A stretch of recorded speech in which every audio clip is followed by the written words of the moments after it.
2026 April 1 south America ఎడ్జ్లో ఉన్న ఉషుయి city నుంచి ఒక లగ్జరీ క్రూజ్ షిప్ తన జర్నీని స్టార్ట్ చేసింది. ఆ షిప్లో క్రూ మెంబర్స్తో పాటు 23 కంట్రీస్కి చెందిన దాదాపు 150 ప్యాసింజర్స్ ఉన్నారు. వాళ్ళ డెస్టినేషన్ అంటార్టికా దగ్గర ఉన్న remote islands, south Atlantic ocean లో ఐసోలేటెడ్ రీజన్స్. జర్నీ స్టార్టింగ్ లో ఎవ్రీథింగ్ పర్ఫెక్ట్ గా అనిపించింది. పీపుల్ పార్టీస్ చేసుకుంటున్నారు. డెక్ మీద నిలబడి జైంట్ ఐస్ మౌంటైన్స్ చూస్తూ ఫొటోస్ తీసుకుంటున్నారు. మ్యూజిక్, డ్రింక్స్, సెలబ్రేషన్స్ అందరూ చాలా బాగా ఎంజాయ్ చేస్తున్నారు. కానీ ఈ బ్యూటిఫుల్ ట్రిప్ కొన్ని రోజుల్లోనే ఒక హారిఫైయింగ్ నైట్ మేర్ గా మారబోతుందని అక్కడ ఎవరికి చిన్న ఐడియా కూడా లేదు. జర్నీ స్టార్ట్ అయిన 5 రోజుల తర్వాత 70 ఏళ్ల డచ్ ప్యాసింజర్ కి సడన్ గా ఫీవర్ వచ్చింది. సివియర్ హెడ్ ఏక్, మైల్డ్ డయేరియా. ఇనిషియల్లీ అందరూ అది నార్మల్ వైరల్ ఫీవర్ అనుకున్నారు. అతను షిప్ డాక్టర్ ని కన్సల్ట్ చేశాడు, మెడిసిన్స్ కూడా ఇచ్చారు. కానీ నెక్స్ట్ 1 or 2 days లో సిచ్యువేషన్ పూర్తిగా చేంజ్ అయిపోయింది. అతనికి బ్రీతింగ్ ప్రాబ్లం స్టార్ట్ అయింది. ఊపిరి పీల్చుకోవడం కష్టమైంది. కండిషన్ ఒక్కసారిగా ర్యాపిడ్లీ వర్సన్ అవడం మొదలైంది. ఏప్రిల్ 11 ఆ పర్సన్ షిప్ లోనే చనిపోయాడు. ఆ రాత్రి షిప్ లో కెప్టెన్ ఈ డెత్ న్యూస్ ని అనౌన్స్ కూడా చేశాడు. బట్ యాక్చువల్ రీజన్ ఏంటో ఎవరికి తెలియదు. ప్యాసింజర్స్ కూడా ఫస్ట్ దీన్ని చాలా లైట్ గా తీసుకున్నారు. ఎందుకంటే వాళ్ళంతా parties,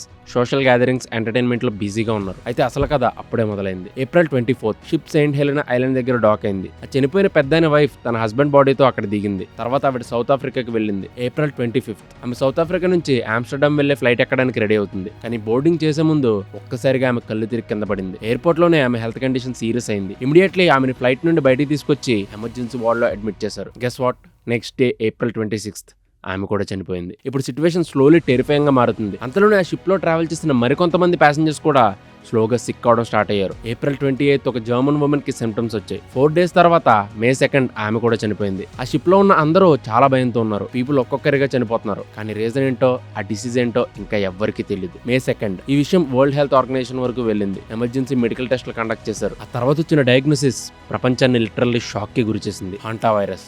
yes, the deadly hanta virus. ఇక్కడ మోస్ట్ డేంజరస్ థింగ్ ఏంటంటే దానికి ప్రాపర్ క్యూర్ లేదు, అప్రూవ్డ్ వ్యాక్సిన్ లేదు. ఈ డిసీజ్ వచ్చిన వాళ్ళలో డెత్ రేట్ ఆల్మోస్ట్ 50%. అంటే ఇన్ఫెక్ట్ అయిన ప్రతి ఇద్దరిలో ఒకరు చనిపోయే ఛాన్స్ ఉంది. ఇప్పుడు గ్లోబల్ మీడియా మొత్తం ఇదే న్యూస్ ని కవర్ చేయడం స్టార్ట్ చేసింది. ఓషన్ మధ్యలో స్టాండర్డ్ గా ఉన్న ఒక క్రూజ్ షిప్, దానిలో డెడ్లీ వైరస్. అండ్ ఏ దేశం కూడా ఆ షిప్ ని తమ పోర్ట్ కి రావడానికి పర్మిషన్ ఇవ్వట్లేదు. కంట్రీస్ డాకింగ్ పర్మిషన్ ఇవ్వడానికి కూడా భయపడుతున్నాయి. మోస్ట్ టెరిఫైయింగ్ పార్ట్ ఏంటంటే హాంటా వైరస్ కొత్త వైరస్ కాదు. సైంటిస్ట్ కి దీని గురించి ఆల్మోస్ట్ 70 years నుండే తెలుసు. స్టిల్ ఇప్పటికీ దీనికి ప్రాపర్ క్యూర్ లేదు. హాంటా వైరస్ అనేది సింగిల్ వైరస్ కాదు, ఇది వైరస్ల ఫ్యామిలీ. ఈ వైరసెస్ ప్రైమరీగా ర్యాట్స్ అండ్ మైస్ లో ఉంటాయి. వేరు జాతుల ఎలుకలు డిఫరెంట్ హాంటా వైరస్ స్ట్రెయిన్స్ ని క్యారీ చేస్తాయి. ఈ వైరస్ వల్ల హ్యూమన్స్ కి మెయిన్లీ 2 diseases వస్తాయి. First one haemorrhagic fever with renal syndrome, అంటే HFRS. ఇది మెయిన్లీ ఏషియా అండ్ యూరోప్ లో కామన్. ఈ డిసీజ్ కిడ్నీస్ ని డ్యామేజ్ చేస్తుంది, ఇంటర్నల్ బ్లీడింగ్ కూడా చేస్తుంది. Second disease Hanta virus pulmonary syndrome, HPS. ఇది నార్త్ అండ్ సౌత్ అమెరికాలో ఎక్కువగా కనిపిస్తుంది. ఈ డిసీజ్ లో లంగ్స్ ఫ్లూయిడ్ తో ఫిల్ అయిపోతాయి. బ్రీదింగ్ ఇంపాసిబుల్ అవుతుంది. ఈవెన్చువల్లీ సఫోకేషన్ వల్ల పర్సన్ చనిపోతాడు. ఈ డిసీజ్ లో మోర్టాలిటీ రేట్ ఆల్మోస్ట్ 50%. ఇంత డేంజరస్ వైరస్ అయినా కూడా ఇప్పటి వరకు ప్రాపర్ FDA లేదా world health organization approved vaccine లేదు. Forget about vaccine, proven treatment కూడా లేదు. డాక్టర్స్ చేయగలిగేదల్లా సపోర్టివ్ కేర్ మాత్రమే. రెస్ట్ మొత్తం పేషెంట్ ఇమ్యూన్ సిస్టమ్ మీద డిపెండ్ అయి ఉంటుంది. అయితే ఈ వైరస్ ఫస్ట్ ఐడెంటిఫై అయింది కొరియన్ వార్ టైంలో. 1950s లో అమెరికన్ సోల్జర్స్ సౌత్ కొరియాలో వార్ చేస్తున్నప్పుడు suddenly thousands of soldiers strange disease తో సిక్ అయ్యారు. High fever, headache, vomiting.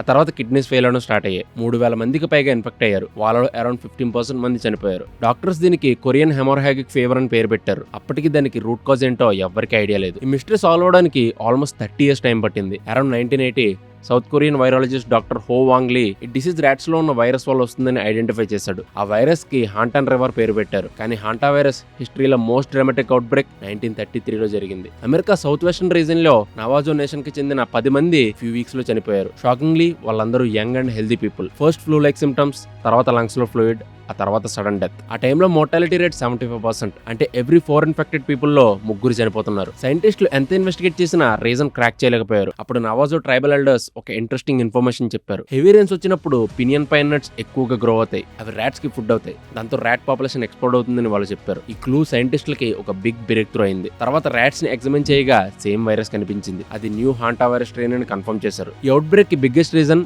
El Niño. 1991 to 92 లో మేజర్ ఎల్నినో వచ్చింది. హెవీ రెయిన్స్ వచ్చాయి, వెజిటేషన్ పెరిగింది, ఫుడ్ సప్లై కూడా పెరిగింది. సో ర్యాట్ పాపులేషన్ మ్యాసివ్ గా ఇంక్రీజ్ అయింది. More rats means more virus, more virus means more human infections. Long term వరకు scientist ఇండియాలో హాంటా వైరస్ లేదని బిలీవ్ చేశారు. కానీ 2005 to 2008 మధ్య జరిగిన స్టడీలో వెల్లూరు రీజన్ లో 28 కన్ఫర్మ్డ్ కేసెస్ బయటపడ్డాయి. Warehouse workers, chronic kidney disease patients, అలానే ఎలుకల్ని పట్టుకునే ఇరులా ట్రైబ్ మెంబర్స్ లో ఈ కేసెస్ ఎక్కువగా కనిపించాయి. 660 మంది పీపుల్ ని టెస్ట్ చేయగా ఆల్మోస్ట్ 4% పీపుల్లో హాంటా వైరస్ యాంటీబాడీస్ కనిపించాయి. అంటే వాళ్ళు ఆల్రెడీ వన్స్ ఇన్ఫెక్ట్ అయ్యారని ప్రూఫ్. ఎలకలతో క్లోజ్ కాంటాక్ట్ ఉన్న వాళ్ళలో ఇన్ఫెక్షన్ రేట్ ఇంకా ఎక్కువగా ఉంది. అప్పటి వరకు సైంటిస్ట్ ఈ వైరస్ ర్యాట్స్ నుండి హ్యూమన్స్ కి మాత్రమే స్ప్రెడ్ అవుతుందని అనుకున్నారు. కానీ 1996 లో అర్జెంటీనాలో జరిగిన అవుట్ బ్రేక్ ఆ బిలీఫ్ ని పూర్తిగా మార్చేసింది. ఆ అవుట్ బ్రేక్ కి కారణం యాండెస్ వైరస్. ఇది హాంటా వైరస్ ఫ్యామిలీలోని డేంజరస్ స్ట్రెయిన్. ఎందుకంటే ఇది హ్యూమన్ టు హ్యూమన్ ట్రాన్స్మిషన్ చేయగలదు. ఇప్పటికీ కన్ఫర్మ్డ్ హ్యూమన్ ట్రాన్స్మిషన్ డాక్యుమెంటెడ్ అయిన ఓన్లీ హాంటా వైరస్ స్ట్రెయిన్ ఇదే. కానీ గుడ్ థింగ్ ఏంటంటే ఇది COVID-19 లాగా ఎయిర్ త్రూ స్ప్రెడ్ అవ్వదు. దీనికి close and prolonged physical contact అవసరం. సేమ్ బెడ్ షేర్ చేయడం, body fluids contact, long time దగ్గరగా ఉండడం ఇలాంటివి. అందుకే ఇది మోస్ట్లీ ఫ్యామిలీ మెంబర్స్ లేదా కేర్ గివర్స్ మధ్య స్ప్రెడ్ అవుతుంది. సైంటిస్ట్ ఇంకో షాకింగ్ విషయం కూడా అబ్జర్వ్ చేశారు. కొంతమంది ఇన్ఫెక్టెడ్ పీపుల్ సూపర్ స్ప్రెడర్స్ లో బిహేవ్ చేస్తారు. వాళ్ళు చాలా మందికి వైరస్ స్ప్రెడ్ చేయగలరు. కానీ ట్రాన్స్మిషన్ విండో చాలా చిన్నది. డిసీజ్ స్టార్ట్ అయిన ఫస్ట్ 1 డేలోనే స్ప్రెడ్ ఎక్కువగా జరుగుతుంది. ఆ క్రూజ్ షిప్ కేసులో కూడా అదే జరిగింది. రిపోర్ట్స్ ప్రకారం 2026 మార్చిలో ఒక డచ్ కపుల్ ఉషుయే దగ్గర బర్డ్ వాచింగ్ టూర్ కి వెళ్లారు. అక్కడ ఎలుకలు ఎక్కువగా ఉన్న ల్యాండ్ ఫిల్ ఏరియాకి వాళ్ళు వెళ్లారు.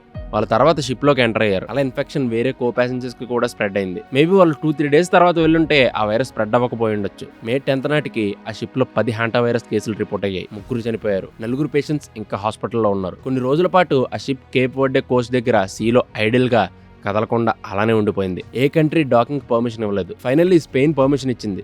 షిప్ ని కెనరీ ఐలాండ్స్ లోని టెనరిఫెకి తీసుకెళ్లారు. అక్కడ ప్యాసింజర్స్ ని ఎవాక్యుయేట్ చేశారు. అయితే ఆ షిప్ లో 2 ఇండియన్స్ కూడా ఉన్నారు. వాళ్ళని నెదర్లాండ్స్ లో క్వారంటైన్ చేశారు. సిమ్టమ్స్ లేకపోయినా ప్రికాషన్ గా ఐసోలేట్ చేశారు. ఇప్పుడు బిగ్గెస్ట్ క్వశ్చన్ ఏంటంటే హాంటా వైరస్ నెక్స్ట్ పాండమిక్ అవుతుందా? వాళ్ళు చెప్పాలంటే ఛాన్సెస్ చాలా లోగా ఉన్నాయి. దానికి 2 main reasons. First, transmission window చాలా షార్ట్. కోవిడ్ లో కొన్ని వీక్స్ పాటు ట్రాన్స్మిట్ అవ్వగల ఎబిలిటీ దానికి ఉండదు. ఒక infected person first couple of days లోనే స్ప్రెడ్ చేయకపోతే తర్వాత ట్రాన్స్మిషన్ ఛాన్సెస్ చాలా తగ్గిపోతాయి. సెకండ్, ఇది ఎయిర్ బౌర్న్ వైరస్ కాదు. క్లోజ్ హ్యూమన్ కాంటాక్ట్ లేకుండా స్ప్రెడ్ అవ్వదు. అందుకే వరల్డ్ హెల్త్ ఆర్గనైజేషన్ కూడా ఓవరాల్ గ్లోబల్ రిస్క్ చాలా లో అని చెప్పింది. కానీ ఇది డెఫినెట్లీ ఒక హ్యూజ్ వేకప్ కాల్. ఎందుకంటే మోర్టాలిటీ రేట్ చాలా హై. కొన్ని కేసెస్ లో 50% వరకు ఉంది. అంటే ఇన్ఫెక్ట్ అయిన వాళ్ళకి ఇది ఎక్స్ట్రీమ్లీ డేంజరస్. ఇది ఎల్ నినోతో కూడా కనెక్టెడ్.